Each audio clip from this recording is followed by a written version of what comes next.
Saya sungguh sangat menghargai prakarsa yang dilakukan oleh Ikatan Alumni Filsafat dan Teologi Universitas Sanata Dharma atau yang juga dikenal sebagai Fakultas Teologi Weda Bakti untuk mensyukuri anugerah Konsili Vatikan II genap 60 tahun.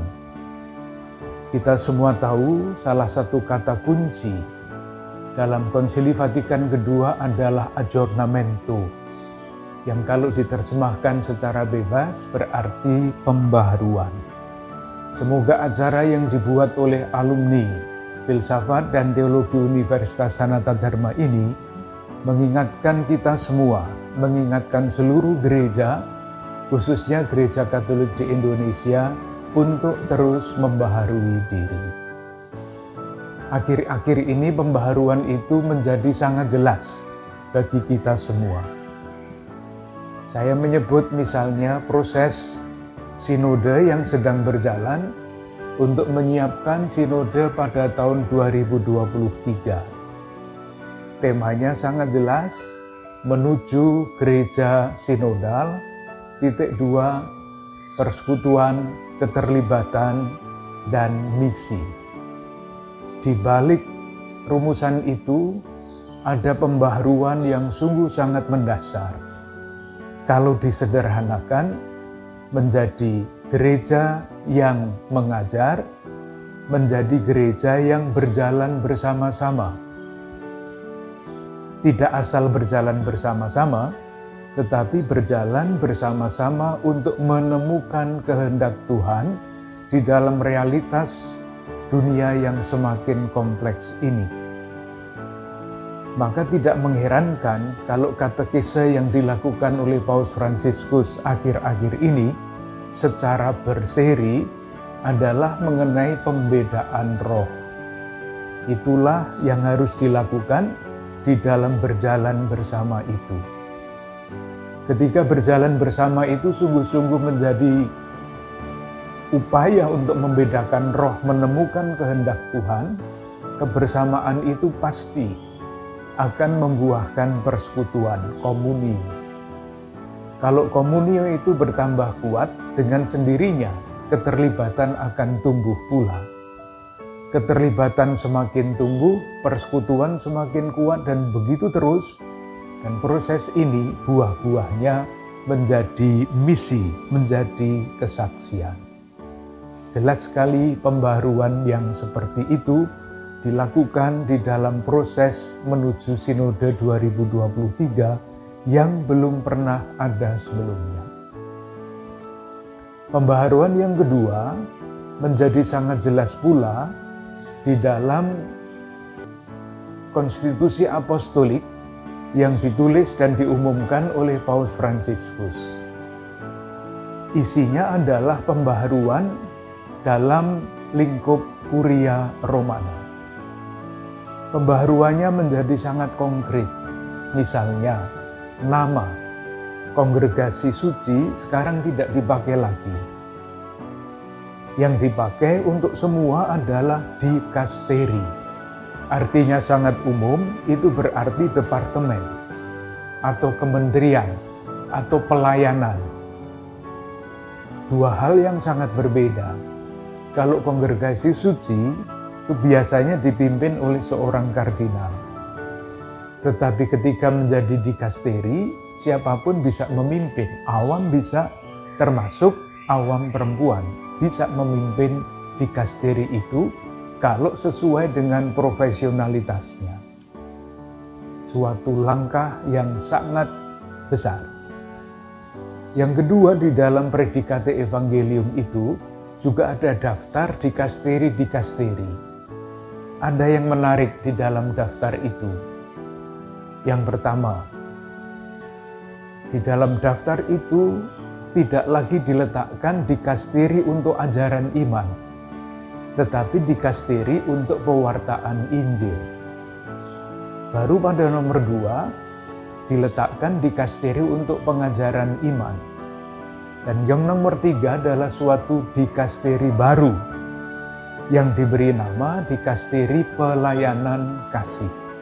Itulah 1, 2, 3 di dalam daftar dikasteri di Kuria Romana sekarang. Waktu pertemuan dengan Paus ada yang bertanya, lah dikasteri liturgi diletakkan di mana?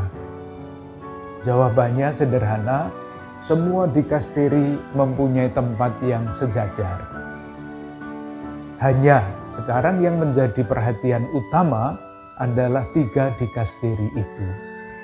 Ini pun sesuatu yang sangat istimewa karena ada tambahan dikasteri untuk pelayanan kasih.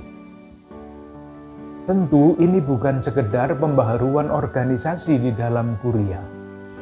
Bukan sekedar menempatkan orang-orang baru di dalam sebagai pimpinan dari dikasteri itu.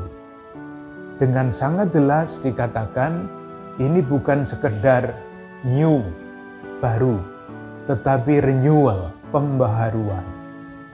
Dan pembaharuan itu menyangkut 3 bidang. Pertama, pembaharuan spiritual, pasti. Pembaharuan di dalam keunggulan kualitas manusiawi.